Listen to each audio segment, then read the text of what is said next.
Thank you so much for all of that incredible insight. Our next speaker is Anastasia Sartan. She is the founder of StyleHacks, a virtual shopping assistant funded by Google and Founders Fund, a finalist for Ernst&Young's Entrepreneur of the Year 2015.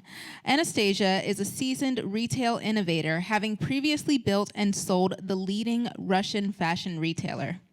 She's the mom of 2 toddlers and a proud supporter of Mompreneurs everywhere. Please welcome Anastasia to the stage for her talk, Voice as the New Retail Interface.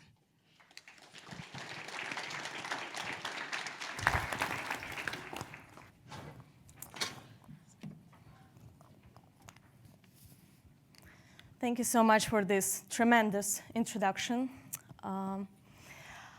So, how many of you have ever shopped online for clothing here? So, actually, that's pretty much what we see when we shop for apparel online for, let's say, jeans. When an engineer, most likely a guy, sets out to create a shopping interface or a shopping AI, he most likely assumes for a customer's so-called rational behavior. So a customer would actually parse her intents to some predefined filters and think in some sort of a code. For example, I need jeans in dark blue and bootcut in $120, $150 range from these 5 brands.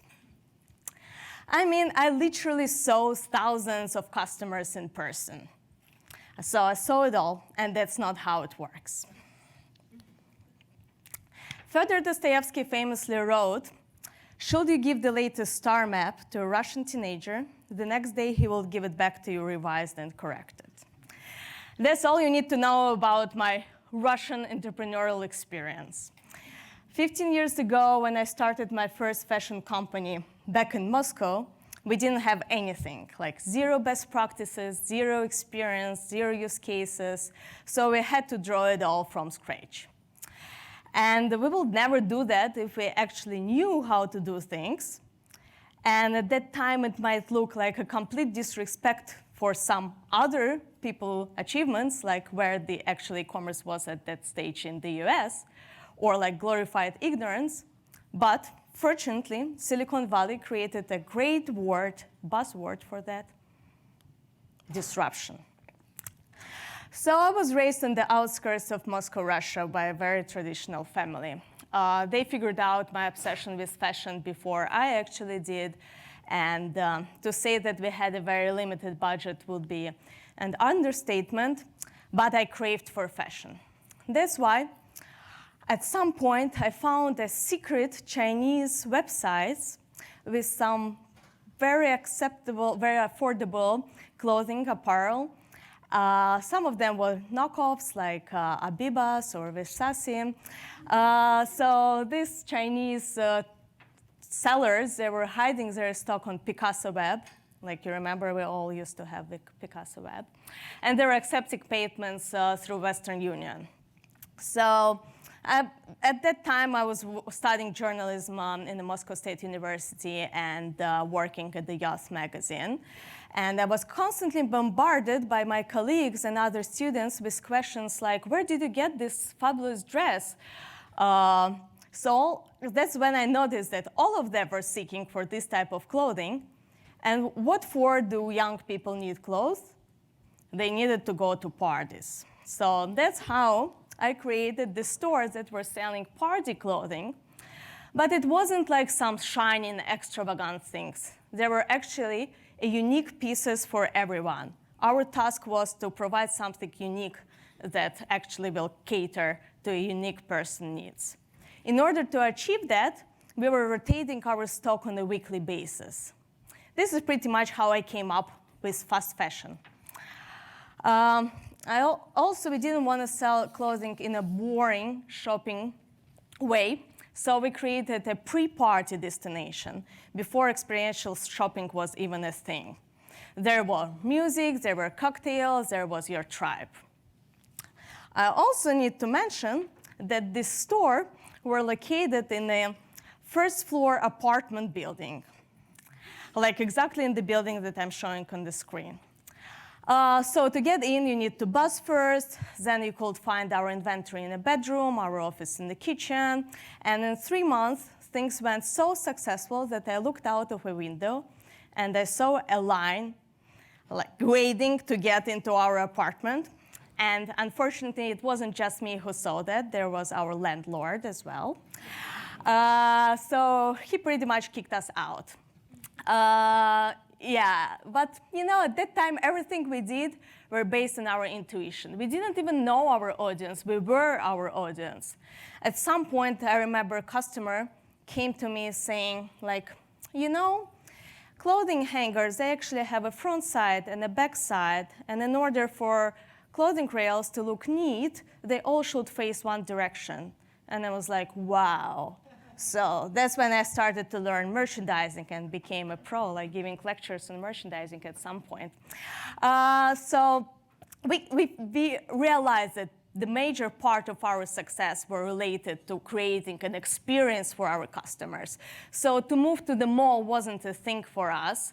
And instead of doing that, we found a car dealership. I felt especially in love with these huge gate doors and high ceilings. And we were throwing a party after party there. Our revenue was growing. Like a huge highlight of our parties were s'mores.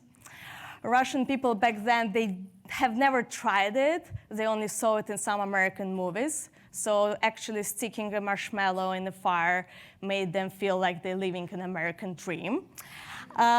We couldn't find the right marshmallows, so our friends were smuggling their suitcases to deliver it from the US right to our parties. At some point, our revenue grew to like several $1 million, and that was when we realized that we innovated on a lot of things. Like there were no H&M's and Zara at that point, so we were the only fast fashion retail destination. We were direct to consumer, so we cut out the middleman. That's how we could update our stock so often. So we expanded Russia without just like building another stores. We created pop-up stores. We didn't know that that's the name for it back then. At the time I was 20, I bought like a downtown apartment. It was no credit card, so we didn't have room to actually stack all the cash that we were making. So it was like a tremendous success for 20 years old from outskirts Moscow. And it felt like all rainbows and unicorns from there. But I learned from an annual report of ASOS that almost 10% of their sales back then were coming from a cross-border sales to Russia. So that was when I realized that pretty much it's just a matter of time for our business to be over, because Russian consumers figured out how to buy the same clothing, even cheaper, even better online. So that's when I created a plan to replicate ASOS in Russia and just create a local, delightful user journey with a local delivery system, local customer support. And with this plan, I came to venture capitalists. I remember after the first meeting, they asked me to show a financial model. So that's when I Googled what financial model is. Fortunately, I was always great with math, so I became an Excel ninja at some point. And we got backed by top Russian and the European VCs. That's how we started the first online fashion retailer trends brands. Again, we were pioneering, like no credit cards, cash on delivery, post-Soviet delivery systems that took like 15 years to deliver from one part of, 15 days to deliver from one part of Moscow to another. So we innovated in a lot of ways. Like the first things that we did, we integrated in a certain system an independent delivery systems and introduced try and buy service where customers could actually order without prepaying as many goods as they want, try them at the comfort of their own home. It was back in 2011, and buy only what they like. It actually improved our conversions tremendously. We were also mobile first. We did experiential shopping as well. We were the first retailer who introduced Instagram, try-buy service, as I mentioned. So at some point in 3 years, it was a multi-million-dollar business, which we successfully sold. And at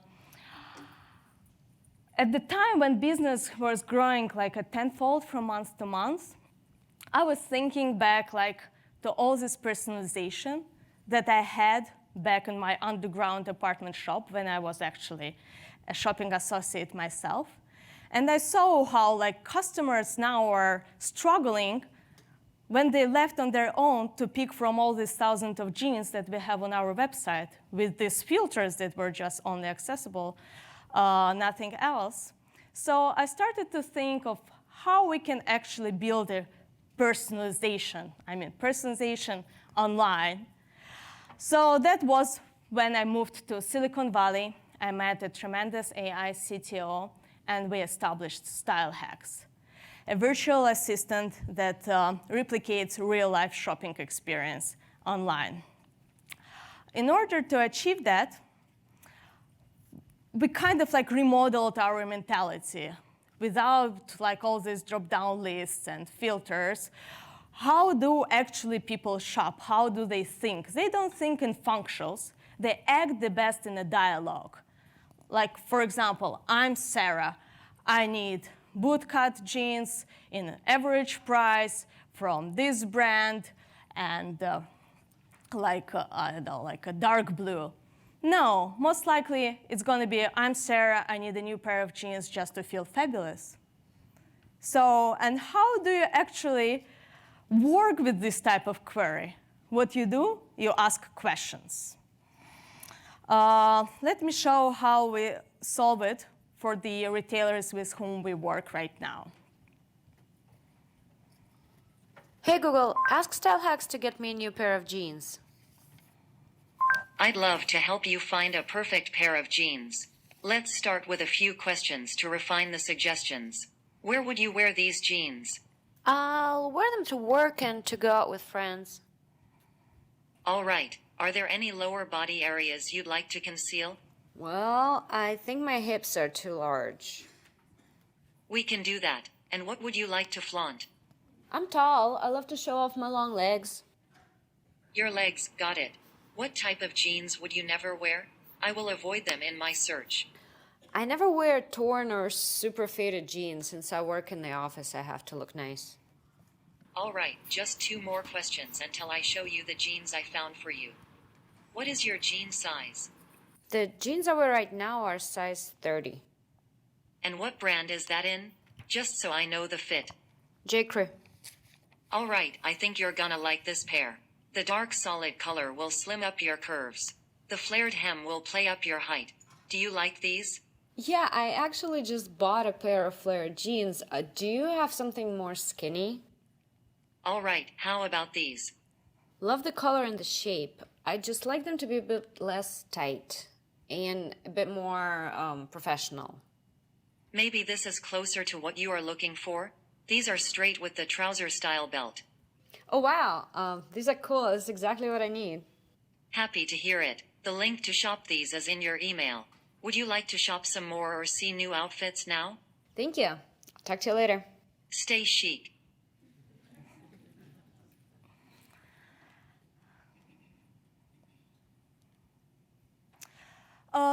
So we just released this action a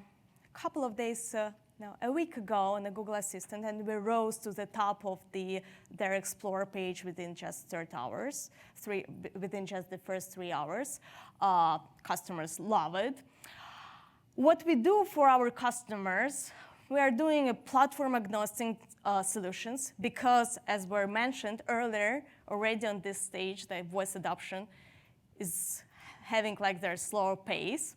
Although we believe that in 10 years, everybody will shop through voice. For some of our customers, we are building in-store solutions for some customers who our target is to cut off their sales associate costs. So these are machines actually getting in a workforce of humans. For some of our customers, we build a web plugin. This is for customers who are looking for making an additional confidence for their client in their purchasing decision. For some of our customers, we make their application to be voice-enabled, and chatbots, of course, for some of them. So here's like a technical slide. I know that there are a lot of technical people here. That's what's behind the hood of our assistant that makes it work. Of course, there is an NLU module. We use Google Dialogflow, and we wrote some additional code for our specific needs. What makes it especially valuable is an expert system module. So expert rules implement expert knowledge translating fuzzy requests into a structured filters. For example, jeans for work, that would mean not distressed, dark color, etc. We created this knowledge based on 9 million inputs of our stylists. And another module to connect your inventory with what customers are asking for is inventory navigation module, which we created with a device, which is a deep visual semantic embedding machine learning module, which performs a semantic search along textual and visual representations. So we put it all together to create a conversational search system that can be implemented as a system in all conversational applications.